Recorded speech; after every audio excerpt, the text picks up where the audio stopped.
আজকে ১১৬ জনের আলেমদের লিস্ট করা হয়েছে। কেন জানেন? আজকে মুসলিম একতা না থাকার কারণে আজকে আমাদের সারা বিশ্বের মুসলিম নির্যাতিত হচ্ছে। কারণ একটাই কারণ, শুধু মুসলিমরা একতা না থাকার কারণে আজকে সমস্ত সারা বিশ্বের মুসলিম আজকে সারা দেশে নির্যাতিত হচ্ছে। কারণ আজকে যদি সমস্ত দেশের মুসলিম যদি একতা থাকতো, তাহলে কোনো দেশের মুসলিম আজকে নির্যাতিত হতে পারতো না।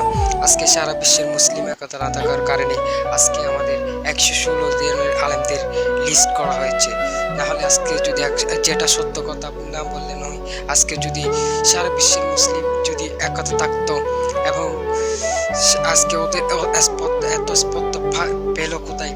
তো এত স্পর্ধা কোথায় পেল? যারা ১১৬ জন আলেম লিস্ট করেছে, আজকে একতা না থাকার কারণে তাদের এত স্পর্ধা পেয়েছে তারা সেই জন্য ১১৬ জন আলেম লিস্ট করা হয়েছে। আজকে যদি সারা বিশ্বের মুসলিম একতা থাকতো, তাহলে তারা তাহলে স্পর্ধা পেত না।